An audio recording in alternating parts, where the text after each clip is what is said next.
Hi friends, welcome back to my channel Kumari's kitchen. இன்றைக்கி நம்ம சேனலில் பார்க்க போகிறது பார்த்திங்கன்னா ஒரு சூப்பரான வீடியோ. என்னோட சேனலை இப்போ தான் ஃபஸ்ட் டைம் பார்க்குறீங்கன்னா என்னோட சேனலை சப்ஸ்கிரைப் பண்ணுங்கள். அப்போ தான் நான் போடுற வீடியோ உங்களுக்கு நோட்டிஃபிகேஷனில் வரும். பங்குனி உத்திரத்துக்கு பார்த்திங்கன்னா முதல் நாள் நைட்டே விளக்கு எல்லாமே க்ளீன் பண்ணி சந்தன குங்குமம்லாம் வச்சுட்டு அதுக்கப்புறம் பார்த்திங்கன்னா எண்ணெய் எல்லாமே ஊற்றி திரியெல்லாம் போட்டு ரெடியாக வச்சுருந்தேன். அதுக்கப்புறம் பார்த்திங்கன்னா மறுநாள் காலையில் சீக்கிரமாகவே எழுந்துச்சி குளிச்சுட்டு பூஜை ரூமில் வந்து விளக்கு ஏற்றியாச்சு. சீக்கிரமாகவே இன்றைக்கி பூஜை முடிச்சிட்டேன். ஏன்னு பார்த்தீங்கன்னா இன்றைக்கி ஒரு ஸ்பெஷல் டே. என்னென்னு பார்த்தீங்கன்னா பங்குனி உத்திரம். அதுவும் இல்லாமல் இன்றைக்கி தான் எங்கள் குலதெய்வ கோயிலில் கால்நாட்டு. அதனால் அங்கேயும் சீக்கிரமாகவே போகணுன்னு சொல்லிட்டு சீக்கிரமாக ஒரு 6:30க்கெலாம் பார்த்திங்கன்னா விளக்கு ஏற்றியாச்சு. குலதெய்வ கோயிலில் கொடை கொடுக்குறதா நேர்த்தி இருந்துச்சு. அதனால் பங்குனி உத்திரத்தை அன்னைக்கு கால் நாட்டிட்டு அடுத்த வெள்ளிக்கிழமை கோயில் கொடை பிளான் பண்ணியிருக்கு. அதனால் பார்த்திங்கன்னா நாங்கள் எல்லாருமே கிளம்பியாச்சு.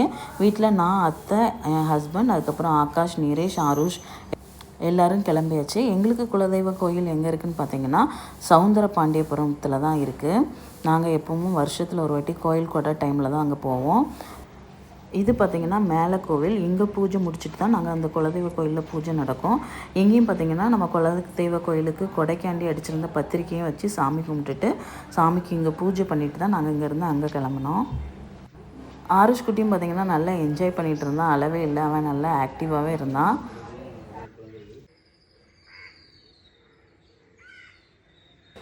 இந்த கோயில் பார்த்திங்கன்னா சவுந்தரபாண்டியபுரம் ஊருக்குள்ளே தான் இருக்குது. நம்ம அடுத்ததாக பார்க்க போகிற குலதெய்வ கோயில் பார்த்திங்கன்னா இன்னும் கொஞ்சம் உள்ளே தள்ளி போகணும். அங்கே தான் இருக்குது. எங்களுக்கு குலதெய்வம் பார்த்திங்கன்னா நீராவிக்கரை சுடலை மாட சுவாமி கோயில். அங்கே தான் பார்த்திங்கன்னா போயிட்டுருக்கோம் நம்ம. இப்போ இந்த கோயிலில் பார்த்திங்கன்னா ஃபுல்லாகவே ஆலமரம் தான் இருக்கும். பார்க்கவே அவ்வளோ அழகாக இருக்கும். பாருங்கள், ஃபுல்லாகவே ஆலமரம் தான். இப்போ சாமிக்கு அபிஷேகம் எல்லாமே முடிஞ்சு பூஜையும் நடக்க போகுது. அலங்காரம் எல்லாம் பண்ணிவிட்டு அதுக்கப்புறம் தான் பார்த்திங்கன்னா கால் நாட்டுவாங்க.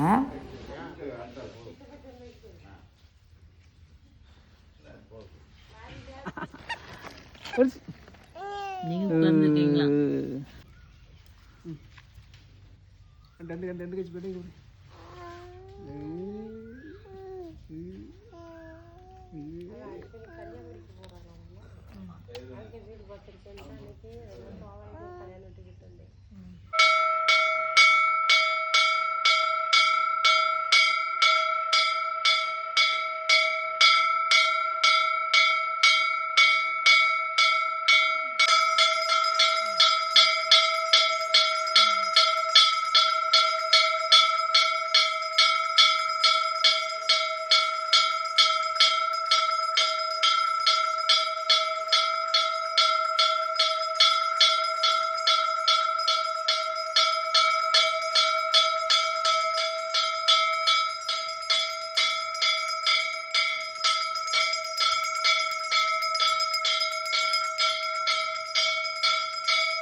ஆறுபட்டு வாயில தான் வச்சிருக்கா.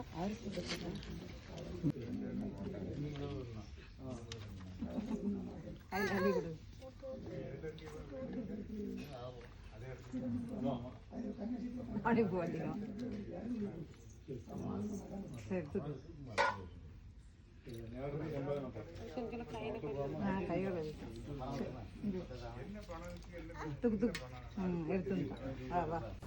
சாமிக்கு பூஜையெல்லாம் முடிச்சுட்டு கால்நாட்டினதுக்கப்புறமா பார்த்திங்கன்னா எல்லாருக்கும் காப்பு கட்டிகிட்டு இருந்தாங்க. மோஸ்ட்லி பார்த்திங்கன்னா சாமி ஆடுறவங்களுக்கு தான் காப்பு கட்டுவாங்க. இது பார்த்திங்கன்னா நம்ம சொந்த கொடை கொடுக்கறனால நம்ம வீட்டில் ஒருத்தவங்க காப்பு கட்டணும்னு சொல்லிட்டு இவங்களுக்கு காப்பு கட்டிகிட்டு இருந்தாங்க. என் ஹஸ்பண்டும் காப்பு கட்டிக்கிட்டாங்க. அதுக்கப்புறமா அங்கேயே எல்லாருமே சாப்பிட்டாச்சு. சாம்பார் சாதம், சர்க்கரை பொங்கல், அதுக்கப்புறம் பார்த்திங்கன்னா துவையல் வச்சுருந்தாங்க. சாப்பிட்டுட்டு அப்புறம் அங்கேருந்து நாங்கள் கிளம்பியாச்சு. அடுத்ததாக பார்த்திங்கன்னா நாங்கள் எங்கே கிளம்புனோன்னு பார்த்திங்கன்னா சாஸ்தா கோயிலுக்கு கிளம்புனோம். சாஸ்தா கோயிலும் பார்த்திங்கன்னா இங்கேருந்து 3 கிலோமீட்டர் தான், சமூகரங்கபுரத்தில் தான் இருக்குது. அங்கே போயிட்டு பால் கொண்டு வந்திருந்தோம். பால் அந்த அபிஷேகத்துக்கு ஊற்றிட்டு அதுக்கப்புறம் அர்ச்சனை தட்டு எல்லாம் வச்சு அர்ச்சனையும் பண்ணியாச்சு.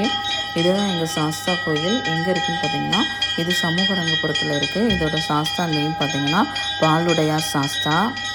நீங்கள் யாரெல்லாம் சாஸ்தா கோயிலுக்கு போயிருக்கீங்கன்னு மறக்காமல் கமெண்டில் சொல்லுங்கள். உங்களுடைய சாஸ்தா நேமும் மென்ஷன் பண்ணுங்கள். அர்ச்சனைலாம் பண்ணிவிட்டு அங்கேருந்து கிளம்புறதுக்கே பார்த்திங்கன்னா மணி 2 மணி ஆயிடுச்சு. அதுக்கப்புறமா அங்கேருந்து கிளம்பிட்டு வீட்டுக்கு வரும்போது பார்த்திங்கன்னா 3 ஆயிடுச்சு. என்னோட இந்த vlog எப்படி இருக்குன்னு மறக்காமல் கமெண்ட்டில் சொல்லுங்கள். என்னோடய வீடியோ பிடிச்சிருந்தா லைக் பண்ணுங்கள், ஷேர் பண்ணுங்கள். தேங்க்ஸ் ஃபார் வாட்சிங். டாடா.